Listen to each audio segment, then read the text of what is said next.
Hey guys, TheMovieCuban here.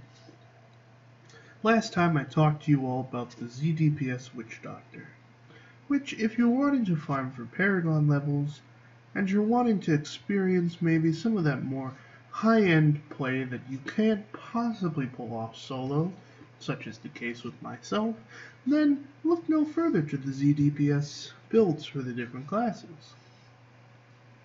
But if you're also like me, and you like to be able to run solo somewhat efficiently by yourself, because let's face it, not everybody wants to play with other people all the time in a game. So, for those of you who want to play solo a little bit and get somewhere relatively high while playing solo, then let us turn our attention amongst the Witch Doctors to the Legacy of Nightmare builds. Now, from what I've seen throughout the season and through my own research, is that there were currently two Legacy of Nightmare builds that were basically competing with one another. You had on the lower end the Legacy of Nightmare's Carnival build, and on the higher end we had the Legacy of Nightmare's Firebats build. The Firebat build will be the one that I'm talking to you all about today. If you want to see a build pertaining to the Carnival setup with the Legacy of Nightmares, I do have a video on my channel that explains that build. So feel free to check that out. So talking about the Firebats build, the first skill we are going to use and our main damage dealer for ourselves will be the Firebats Plague Bats rune, since we are stacking poison damage in this build. For our second skill, or at least my second skill, I've chosen Big Bad Voodoo Rain Dance, which restores 250 mana per second while you stand in the ritual area, in addition to giving you 20% additional attack speed and movement speed for 20 seconds. We're going to be using Piranha's Pyranado to help group our enemies together and to get that additional 15% increased damage multiplier on our enemies. We're going to be running Spirit Walk Jaunt because, frankly, having 3 seconds with which you take no damage and can get yourself away from environmental hazards or elite affixes is quite useful. We're going to run Soul Harvest Languish, which is going to help give us an armor increase and a movement speed decrease on our enemies, which will always be helpful when you're trying to survive higher end content. We're going to run the Gargantuan Humungoid rune, that is the gold rune, for those of you who do not know, simply because this rune gives the Gargantuan a cleave ability that rather than focusing on a single enemy, will hit more enemies in a line, which will basically allow you to dole out more damage and hit more enemies.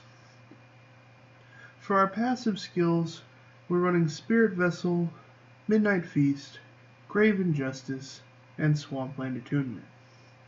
Spirit Vessel for that second res, Midnight Feast for some additional damage to our Gargantuan, Grave Injustice to help us deal with our cooldowns and give us some life and mana when we kill things, and Swampland Attunement to give us a little more toughness in high density situations.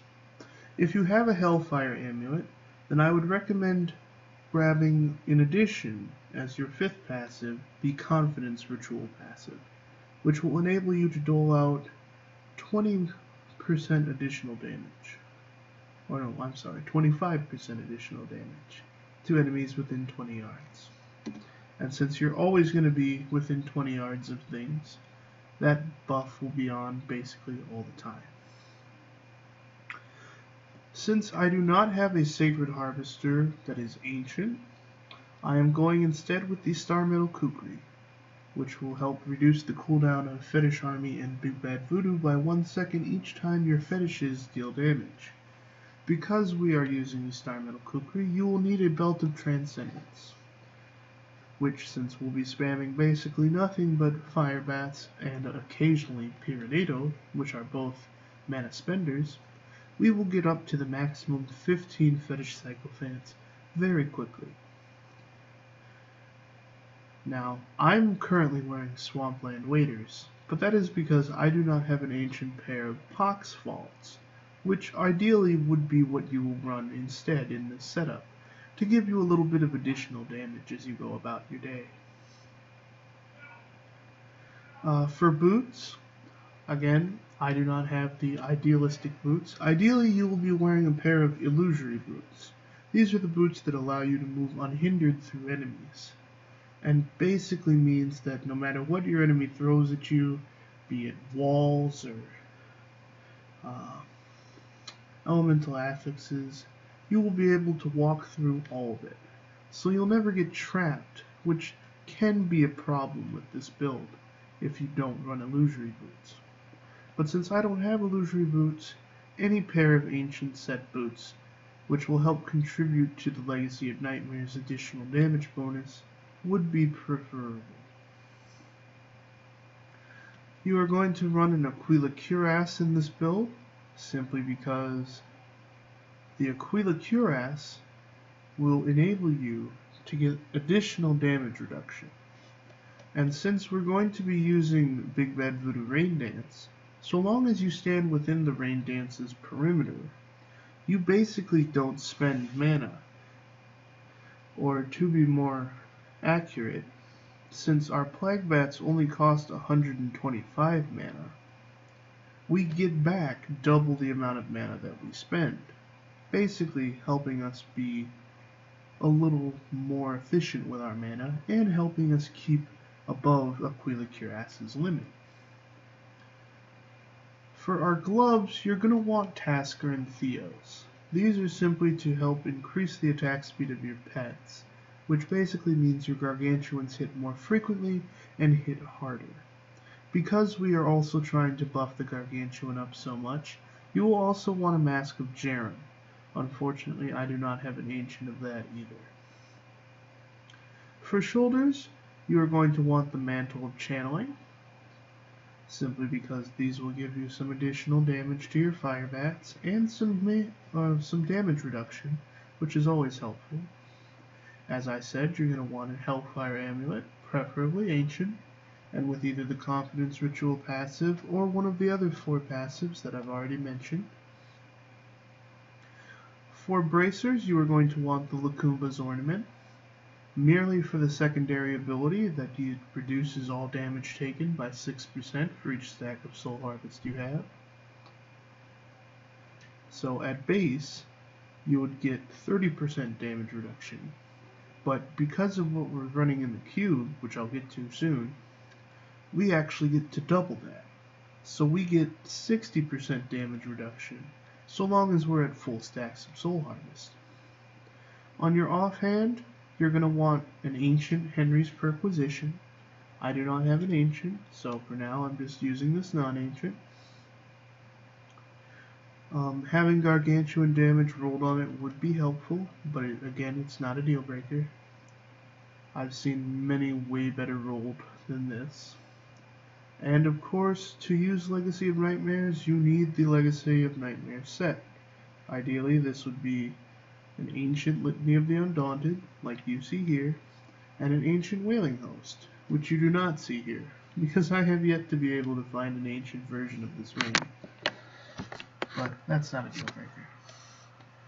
As you can see, I still have sizable sheet DPS, and I can get through at least 65 with relatively little issue. For your legendary gems, we're going to run the Taiguk, simply for that additional damage and armor increase. We're going to run the Bane of the Stricken to help us melt down those bosses and Rift Guardians a little faster. And we're going to run the Bane of the Trapped, so that we can deal additional multiplicative damage to enemies and reduce their movement speed when we're close to them, which is quite helpful, both because this secondary ability procs the first and because it allows you more time to attack them than they'll be spending attacking you. I would recommend running these intelligence gems in both your pants and your chest piece here, but if you feel that you're having trouble surviving, I would recommend swapping these out for diamonds to give you a little more toughness. And in the helm, I would recommend the strongest amethyst that you have to give you a little bit more life. Now, moving over here to the kanai cube, we are going to be running the Sacred Harvester, so that soul harvest will stack up to 10 times. We're going to run the Coils of the First Spider. These are the bracers that while channeling Firebats, you gain 30% damage reduction and 80,000 life per hit. I have these in the cube because I got an ancient pair of these physically, but they did not have the best roll in terms of the life per hit. So it's better to have these in the cube since you get the automatic max roll, whereas the Kumba's ornament doesn't have a numerical value that you have to worry about maxing out. And then finally in the jewelry slot we're going to be running the Short Man's Finger so that we get 3 smaller, more powerful gargantuans as opposed to just the one. In terms of your paragon points, make sure that you max out your movement speed, and then once that is done, pour everything else in your core into intelligence.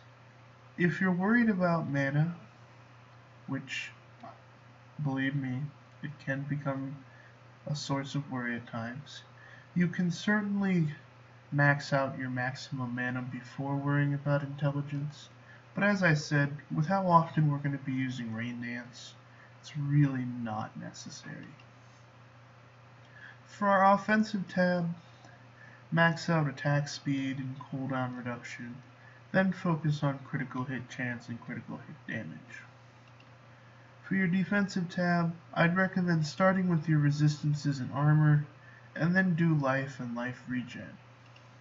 And for utility, start with resource cost reduction and area damage, then worry about life on hit and gold find. So, now that I've shown you the skills, let's go ahead and run us a Greater Rift. Since I don't want to worry about making an absolute fool out of myself, we're going to just go ahead and run a Greater Rift 60. So you can see that it runs decently well, and certainly has potential to go higher. So first, summon your gargantuans, since you're going to want those out basically all the time. Then pop your big bad voodoo when you're around enemies. Make sure you use Soul Harvest to get yourself some additional toughness. And then basically, Pyranado as needed. Group everything together and then just melt them down with the bats.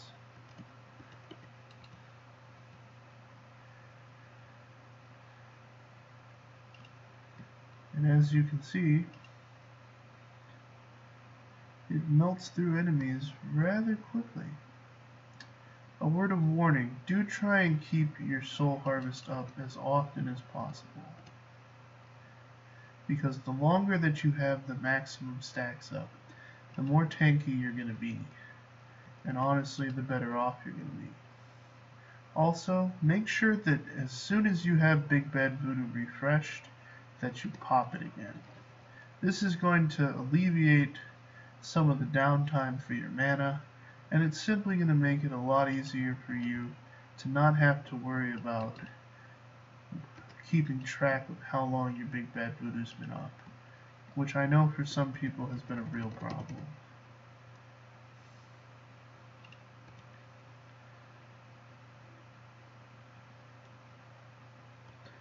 Also, if you want to be smart in terms of your time for Greater Rifts, try not to worry about trash unless they're in really big groups. Otherwise, you're going to want to be aiming mostly for elites and packs that'll drop those purple globes to help you proceed faster in the rift. But if there's decent density, feel free to just go ahead and mow those down if you're worried about time.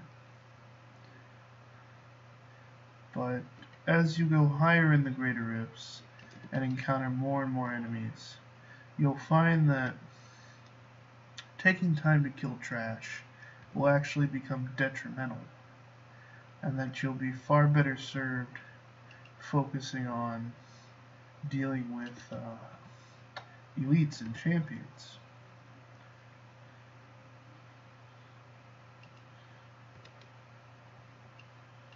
Oh, this is a really bad floor. Let's see if we can find some more elites.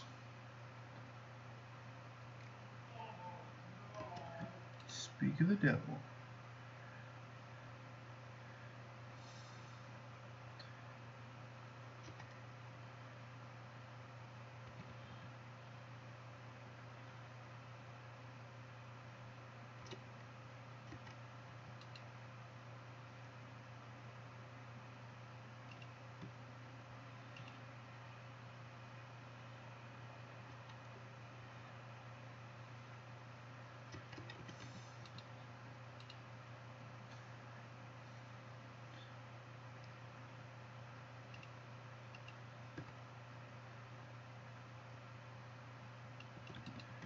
But I personally love Legacy of Nightmares, simply because of the satisfyingly large crit numbers that you tend to see pop up.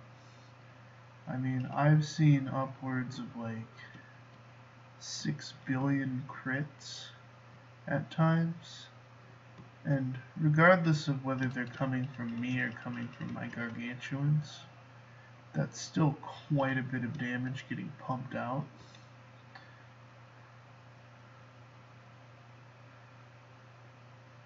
And since it all contributes to you finishing the rift faster, you can't do much better than that.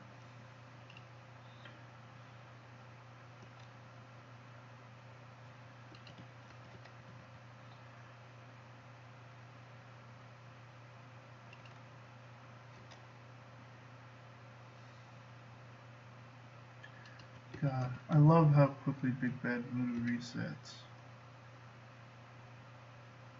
And that's the combination of Grave Injustice, Belt of Transcendence, and Star Metal Kukri. Which is why those are both basically absolutely necessary for the build. Like, you will not do well without a Sacred Harvester and a Star Metal Kukri. Though which one you have in the cube and which one you have equipped depends on what you happen to have an H of. Since Legacy of Nightmares works off of you having Ancients equipped, since you gain damage and damage mitigation based on how many Ancients you have.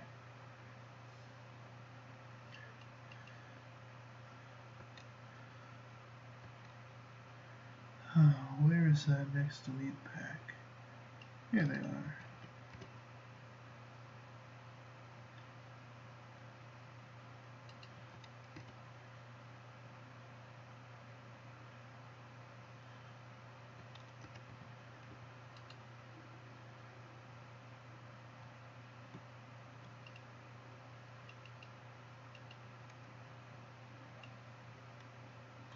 Oh god, I hate this floor.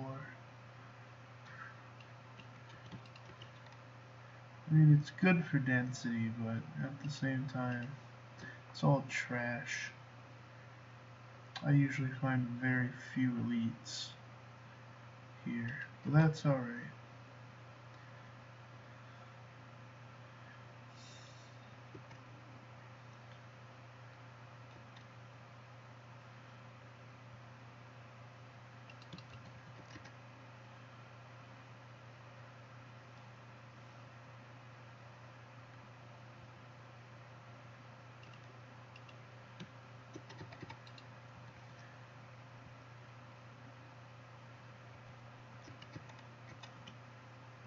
And I mean, the rapid cooldown has like nothing to do with cooldown actually rolled on gear. Like, I have very little actual cooldown in terms of what's rolled on my gear, but as you guys can see, if you keep track of Big Bad Voodoo's icon, basically by the time I would need it again, I'm able to hit it. And that's particularly true if I'm surrounded by enemies and kill a bunch of them. The only time I notice that I don't have Big Bad Voodoo up right away is if I am not killing enemies right after having cast a Big Bad Voodoo, and then there's some downtime between when I can cast it again. But that downtime is always really minuscule, to the point that I barely even notice it. But again, you're going to want to try and minimize that downtime as much as possible, since we do require the Big Bad Voodoo Rain Dance in order for us to be able to spam our bats, while keeping the Aquila Cuirass's damage mitigation active, which is a big part of our survivability. Now go ahead and watch how quickly we can kill the Skeleton King here, because he's not going to take long at all, even with him having 380 billion health. But do keep in mind that he is a Rift 60 Guardian right now, so he will hit pretty hard. And if you're not careful, you will get squished. But there you have it. Finished that in 9 minutes and 2 seconds, which is not bad at all. We're going to upgrade Bane of the Stricken and Tiger. Always try to upgrade Tiger. Wow. There we go. Third time's the charm, I guess. So yeah, that's the Firebats build, guys. Really not that difficult. There is kind of a good amount of micromanaging involved in terms of making sure that Big Bad Voodoo's off cooldown and that you're keeping your soul harvest stacks up. But other than that, I tend to get lost in the gameplay. And it is a very immersive build. You do feel like you're in the thick of things. You're not just lobbing spells from across the room. And you aren't leaving everything completely up to your pets, which is what a lot of, I think, the Witch Doctor meta has been moving towards lately. But that's my spiel, guys, in terms of discussion for the Firebat build for Legacy of Nightmares on the Witch Doctor. If you liked the video, then please like the video below. Every single like that you give me is not only a showing of your support, but also helps me to try and make this more of a living-based hobby than just a time-killing hobby. Feel free to comment below if you have any additional questions, if you just want to thank me for the video, if you liked something about the video.